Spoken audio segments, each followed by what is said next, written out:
Security camera footage shows officers inside the Cannabis Culture location on Church Street, one of 5 in Toronto that were raided as part of a cross-country operation called Project Gator.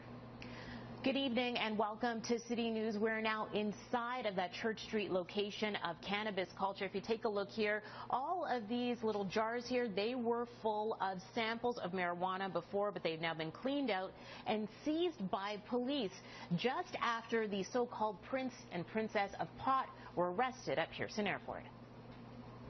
I was at the counter making my purchase for some medicine, and I was told, like, hey, Toronto Police, this is a raid. So we just kind of stepped back, and they asked me to take stuff out of my pockets.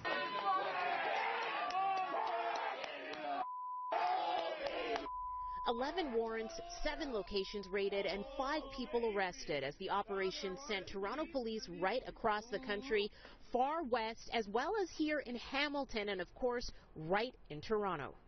We were having a normal day. It was a little bit quieter than usual, and we got one noise that we never want to hear. We heard raid, and they separated customers from employees. Nobody was charged with anything. They did, however, take all of the inventory, all of the money, our computers, all the employees' cell phones. Cool. We'd like to see a warrant, please.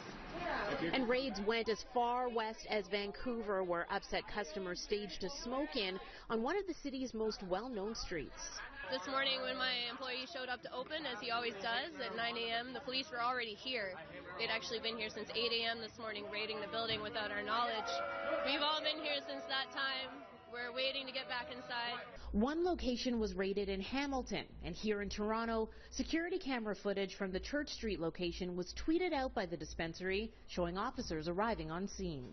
While some officers were caught on camera by the surveillance systems at some of the Cannabis Culture locations, this one here at Lakeshore and 30th, well, that wasn't the case. That's because you can see that the security camera is lying there on the desk. It initially was up there on the wall, pulled out by officers, many of whom are working undercover.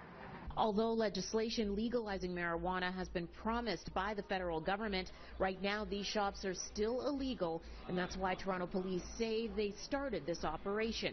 But at this point, investigators won't elaborate on why only Cannabis Culture, run by the Emerys, has been targeted in these raids. Why is Cannabis Culture a priority for police? I think when people see the charge details and when people follow the case as it goes to court, I think they'll understand. It would be wrong for me to go into detail now, but this will all be brought before the public when it's at court. As long as the law is clear, and it is absolutely clear that dispensaries are illegal, we will continue to enforce the law. Now, the manager of this store did speak to the media outside earlier this afternoon. He says that about 2,000 customers come through these doors every day to come shop in this particular store. And to give you an idea of how much money that may translate to, well, he says that over just the last 3 months, this store alone paid the federal government over $400,000 in HST. And this store so far is set to reopen tomorrow.